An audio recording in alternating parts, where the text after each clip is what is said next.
Hello students, this is the recording for lesson 3.24 and we'll be going over the human immune response and this is part 2. Here's the unit description for unit 3. We've been talking about the system of living things focusing on human biology and today we're going to be focusing on the human immune system. Here's a general overview of what we'll be talking about today. We're going to learn about different pathogens. You see viruses, bacteria, and fungi, and how these pathogens can cause different diseases, and how if we want to treat them, they actually require different treatments. Because if they're different pathogens and they affect the body differently, then they're going to require different treatments in order to get rid of them. So the goals for this lesson is to describe how a compromised immune system may be unable to respond to common infections, compromised meaning weakened immune system. The next goal would be to describe differences between bacteria and viruses with respect to the body's primary defenses against these infectious organisms. So we're going to be looking at both bacteria and viruses and looking at the differences between them and how your body fights against both of them. And the last thing is you'll be able to describe the structure, which is the anatomy, and the function, the physiology of the human immune system. So first let's talk about bacteria. So some infections are caused by bacteria. So some examples would be a cavity, or maybe some of you have had strep throat. This happens when bacteria gets past your body's defenses and begins to multiply or become more plentiful in your body. So once that harmful bacteria enters into your body, it can cause illnesses in different ways. For example, we have Salmonella, which is a bacteria that is linked to food poisoning. What Salmonella does is it actually invades and destroys the cells in your body. Okay, so it's invading healthy cells that have a specific job and destroying those cells so that your body isn't able to function properly. Other bacteria can produce toxins, so they can produce different poisons in your body, and those toxins make you ill by damaging the cells in the tissues that they have invaded. So bacteria is one type of pathogen, but it affects the body in different ways as well. So if you look at, here's an example. Here's a little rat or mouse, right? And on that rat, there might be an infected flea. And the flea itself isn't dangerous, but what the flea has is a certain type of bacteria called Yersinia pestis. And this type of bacteria is responsible for the bubonic plague. And so what you can see here is that bacteria can be carried by other organisms and infect either different animals or people. Okay, so how exactly do we get rid of this bacteria and fight the bacteria? What we use are antibiotics. So if we break down this word, anti means against, bio means life. Okay, so it's against life. And the reason why we name it antibiotics is because bacteria is alive. Okay, so when you have a bacterial infection, the doctor is going to prescribe you some sort of antibiotic that can either kill bacteria or prevent them from growing and reproducing. Because remember, the thing that makes bacteria so dangerous is that they reproduce quite rapidly. So if we either kill them or we prevent them from reproducing, that solves the problem. So antibiotics can act in different ways, and different species of bacteria respond to different antibiotics. So some antibiotics might kill bacteria by rupturing their cell membranes. If we open up the bacteria cell by rupturing their cell membrane or destroying their cell membrane, then it can no longer live. So that can kill the bacteria. Others can inhibit or prevent growth and reproduction by interfering with bacteria's ability to create energy from glucose, right, which we consider cellular respiration. And remember, the important thing about cellular respiration is if we can't create energy from glucose, that means we do not have ATP. And if you don't have ATP, you cannot live. Okay? Or the bacteria could interfere, or the antibiotic can interfere with the bacteria's ability to build new membranes. And what that prevents is from them reproducing and building new membranes for new bacterial cells. So if you look here, this is a plate and it has bacteria on it. The yellowish color is from the bacteria. So wherever it's more yellow, that's where bacteria is. Each of these white discs right here, so there are 5 of them, have some sort of antibiotic on there. So there's different types of antibiotic. So the question is, which disc has the most effective antibiotic? The way you would find that out is to see the disc with the least amount of yellow around it.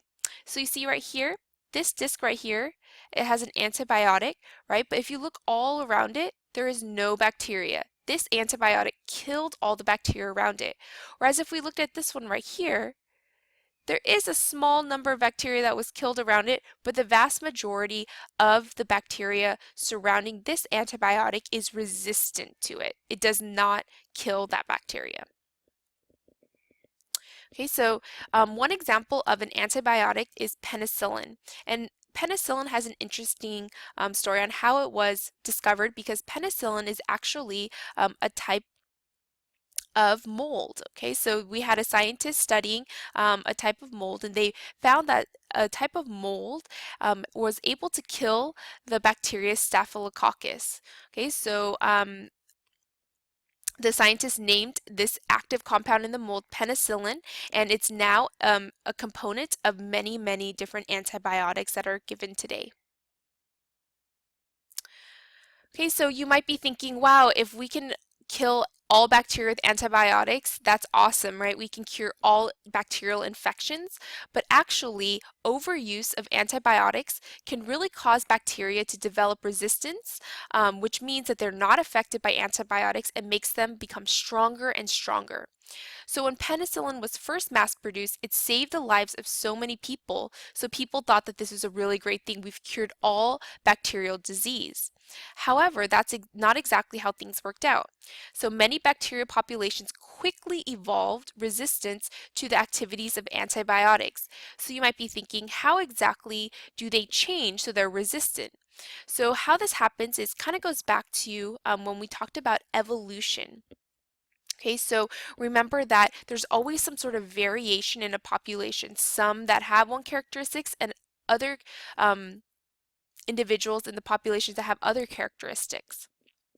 So in a population of bacteria, there are likely to be a few organisms that can naturally resist a particular antibiotic. So there'll be some that can and some that cannot.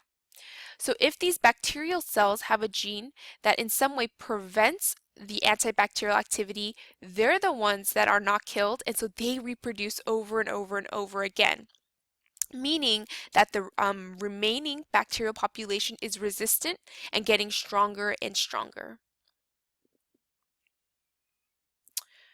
Okay, so that's for bacteria. So we know that bacteria can cause disease in different ways, and we treat it with antibiotics, but we don't want to use bacteria or antibiotics too much because it can produce stronger strains of bacterial disease that can be harmful for our body in the long run. Okay, the other type of pathogen we're going to talk about are viruses. So the key difference between bacteria and viruses are that viruses are not living. This is really important.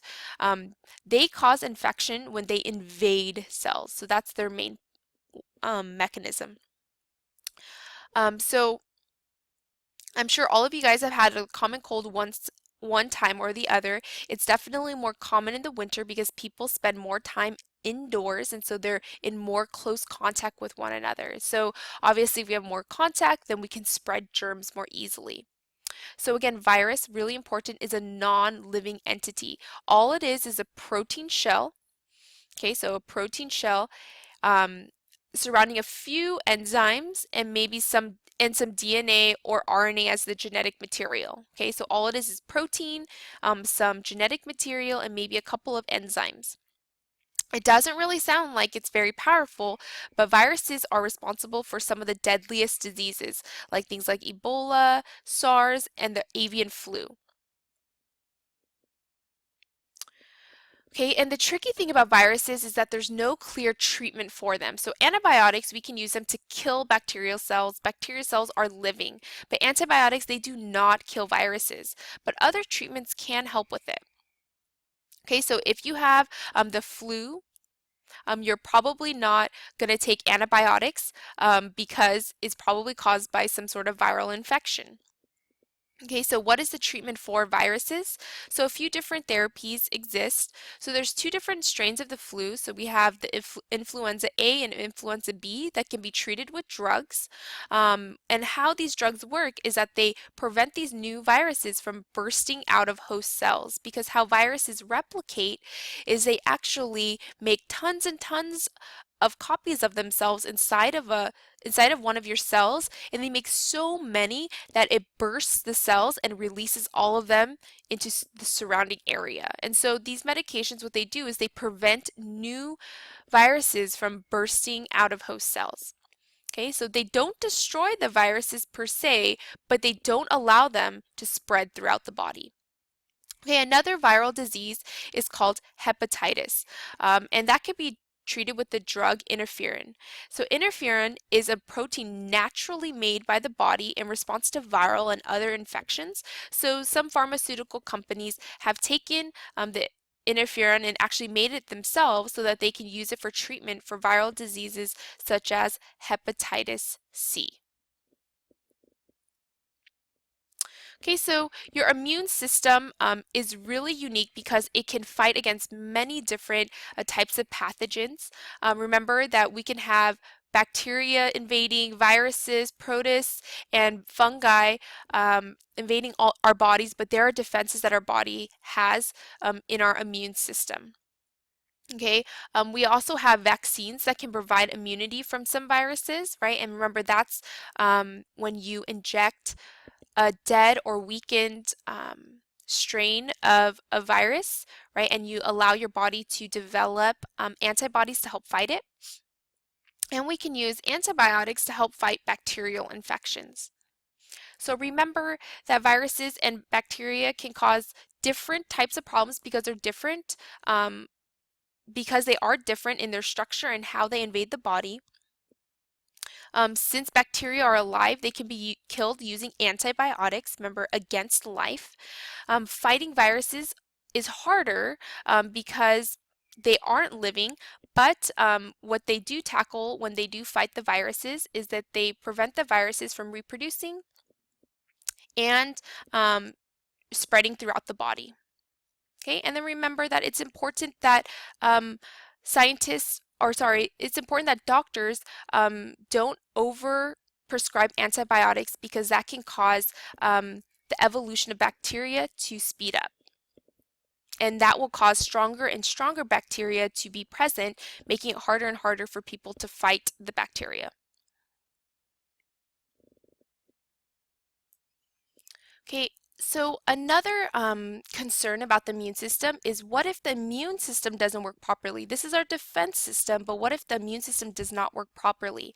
So this can happen if someone is infected with HIV, or human immunodeficiency virus. So what happens with HIV is that HIV is when infections attack the immune system itself.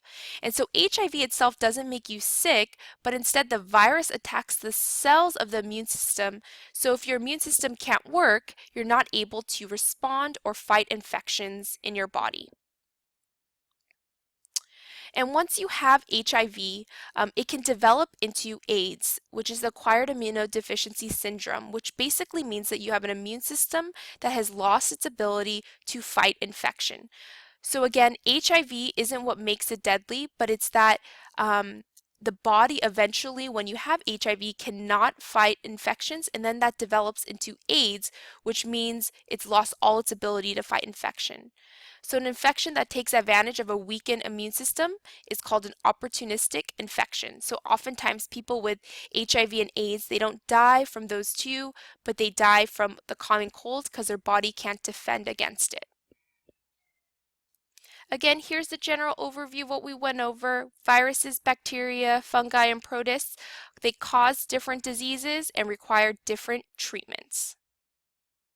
And some important vocabulary: antibiotic, a medicine that kills certain organisms, especially bacteria, and immune system, the body system that guards